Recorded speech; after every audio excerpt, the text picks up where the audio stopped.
Today marks the release of Street Fighter 6, and with it comes new challengers ready to put their fists up.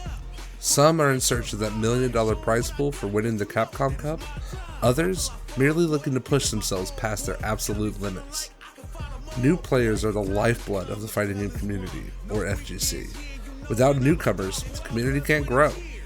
Learning a fighting game is hard because there's no one to blame when you lose. A lot of work goes into getting good at these games.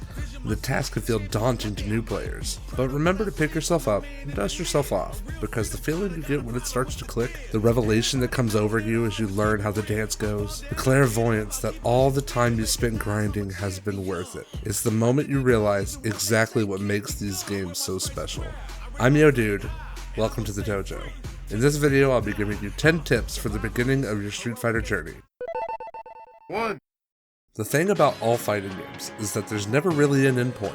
The road to mastery is an unending highway. The ride is supposed to make the journey, not the destination. I would suggest starting by familiarizing yourself with the fundamentals.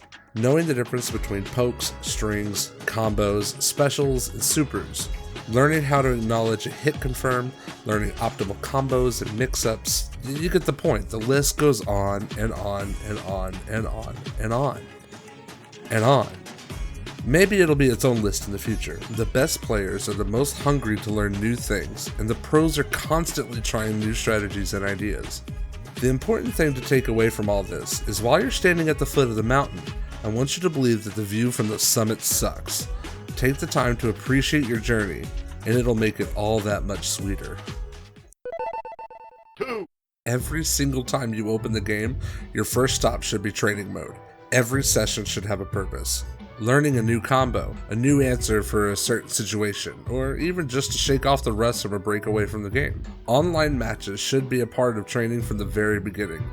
Once you can land a combo in training, take that into a real match. Focus on landing that combo specifically, even if it'll cost you the game. Learning is far more important than winning. Taking what you practice into online games lets you see how practical it can be in a real game. It's easy to do a crazy 80% combo to a training dummy. It's a whole other thing to be able to consistently land those combos in game. That's why it's important to not only make time for training every session, but to make online play a part of that training. 3. Muscle memory is the ability to reproduce an action without conscious thought. This is mostly used for mobility and combos in fighting games. It's important to build muscle memory to free up your thoughts for the action-to-action moments in a match. Games go fast enough without having to worry about doing a down forward punch motion to throw a fireball. Your muscle memory will kick in as soon as you think about the fireball itself. Training for muscle memory is like getting reps in at the gym. You do 20 fireballs, you go into 20 DPs, and after that you do a couple of small strings, this or that into a special move. That's why it's important to train for muscle memory. Even more so than learning long combos or mix-ups, muscle memory is the backbone of strategy in fighting games. It allows players to make quick decisions and can be the difference in winning or losing a round, a game, or even a set. 4. There's no better feeling than winning. I get that. But you should avoid using cheap tactics to get those wins. Things like wake up, random supers, spamming specials or fast buttons when you get hit, or going low for that little bit of extra damage to secure the round. While they might work in a best of one scenario, and they will allow you to get quick points in ranked, these strategies will only take you so far up the ladder. Eventually you will hit a ceiling that your newly developed bad habits won't get you out of. In my opinion, it's best to avoid these tactics entirely and learn the game and your character properly without resorting to these cheap tactics for wins. Respect the game, respect your opponent, and most importantly, respect yourself. These tactics are also things your local scene will eat you alive for doing. Your local community's best players will have an answer for these bad habits. 5. This is not to say you shouldn't learn optimal combos later in your journey, but if this is your first traditional fighting game experience, then I would suggest learning easy to replicate bread and butter combos before learning how to do Guile's crazy 79 hit 70% combo loop. Sure, it's way cooler and it will pop the crowd, but in a high pressure environment like ranked, much less an offline tournament, you're much more likely to drop the most optimal combos. In almost all cases, 2 to 3 hits into super can do nearly as much damage or put you in just as advantageous situations. You can start adding resets and tricky 50-50 options to your game plan once the framework has been crafted. So learn the less optimal combos first, and then when you're comfortable, begin adding some spice into your arsenal with higher damaging or better positioning combos. Most players will use ranked as their measuring stick to judge just how good they are at Street Fighter 6 or any other fighting game. I would suggest using that knowledge to your advantage. Take your opponent's seriousness as a means to practice. While in a ranked match, you could focus more on doubling down on what you practiced offline, a combo, a particular mix-up, or learning how to answer difficult situations. All of these and more can be practiced in ranked. Though, as I mentioned earlier, winning feels good, so I'm not asking you to purposely lose all your matches and tank your rank. But sacrificing a game or two for data and training could prove beneficial. So don't be afraid to lose in ranked. While everyone else is taking the game way too seriously, you could use that time to get a leg up on the competition and train things in the most intense situation available. If there's one piece of advice you take away from this video, please let it be this one.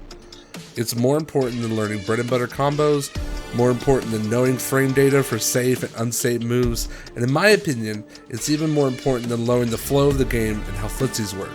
Identifying bad habits and having the knowledge to exploit those bad habits will net you more wins than any other aspect of this game.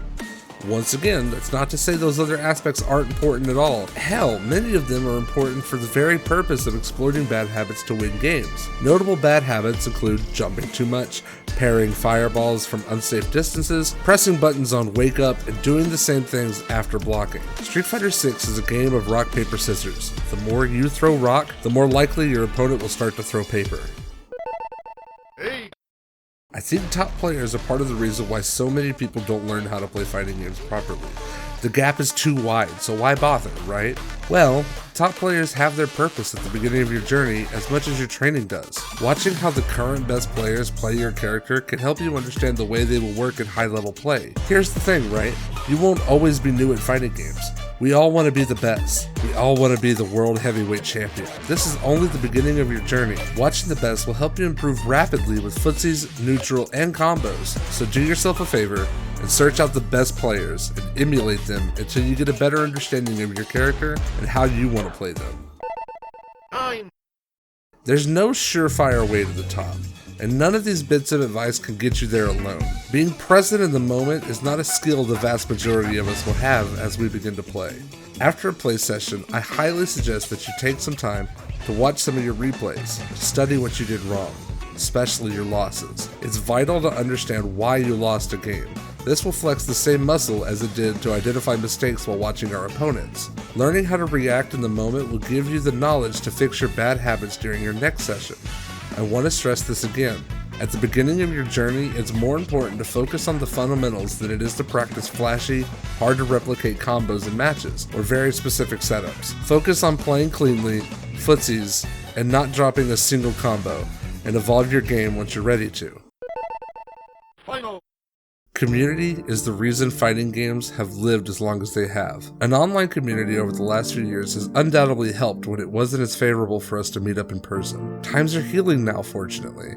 Offline tournaments are the quintessential way to play any fighting game. It's what made going to the arcade such a fun experience in its heyday. Going to offline tournaments and connecting with your local communities is a great way to test everything you've been working on throughout your online play. Meeting your local scene is a great way to meet new friends, learn new things, discover new tech for your characters. It will take too long to learn every character in the game, so offline tournaments are a good way for you to learn from people who play your specific problem character. Additionally, it's important to seek out your local scene's Discord channel, the Twitter of your local establishments and TOs, or tournament organizers. Stay in the loop of what's going on around you. I love fighting games. For me, it's a way to learn a martial art in a way to compete in a combat sport without actually getting punched in the face. I love the thrill only these games can provide, and I want everyone to love them too. The journey is long, but wholly worth it to me. If you're already playing fighting games, I'd love it if you would share this video with your friends who maybe don't play fighting games. If you're that friend, or maybe you found my channel looking to get into the genre, I'd encourage you to subscribe because my channel is going to focus on helping new players start their Street Fighter 6 journey. It won't always be easy, it won't always be fun, but I promise you it will always be worth it. My name is Yo Dude. This is just the beginning of my journey on YouTube. Thank you for coming to my dojo. Be sure to like, share, and subscribe. But most importantly, remember to keep your fists up and hold forward.